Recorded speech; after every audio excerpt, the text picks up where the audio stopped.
I went over a few things about opening and closing the table. Also, in the bankroll, as you see, we're a little low on money, and that's called a fill request. We will put a floor person will put money on the game in order to accommodate the bets and the buy-ins from the patrons that approach the table.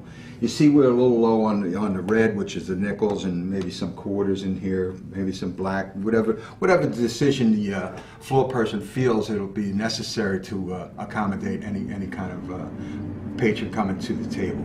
All right. When we do that, there's documentation that is made on it. It's called a filled request. He will then fill the request out. That request will go to the cage. The cage will respond to to give it to a security person of the money that's just been ordered for this particular table game. When that happens, that's when security will approach the game, and when he approaches the game, he will bring the money in, and he will wait for the box person to tell him when to put this money on the game, because the game could be in action, and once the game is in action, the dice are flying. So we want to wait till the dice get in the center. We'll have the dice in the center, and then I'll say, okay, I'm giving this like a signal for the box person to hold up for a second. That's when the money will be put on the table, because I will be signaling the security guard to bring this money and documentation. This documentation is the request that was made for this here particular game. We'll actually be going to our floor person to check to see if all the figures are right, the date is right, it's signed correctly, is in proper order for documentation. That's when the security guard will take the top of this off. The paperwork will be in the hands of the floor person. The box person will remove the chips.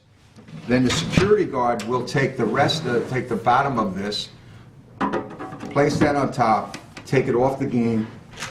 That's when he will start putting the money down. All right. When he's putting them out here, he's putting them in certain areas to where the most money is going to be needed.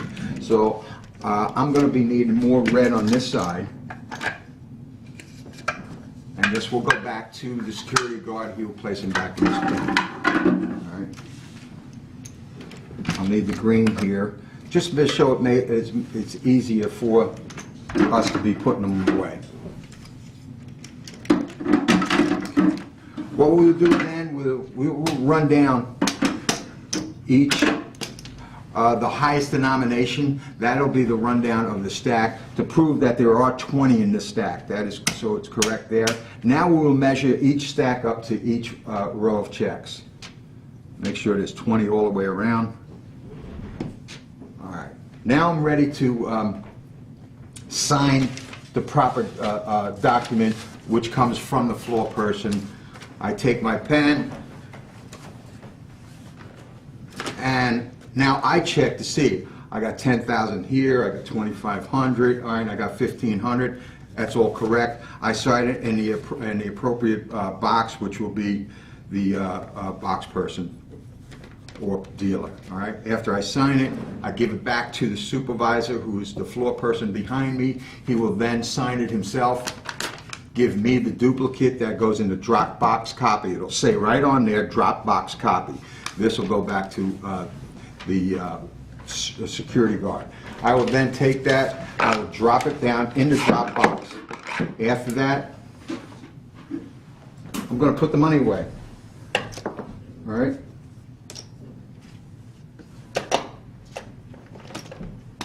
As I'm putting the money away, I will allow the dice to move now. Because we're ready to go, we want to get this game going. All right? After I put this money away, we're on our way to start the game.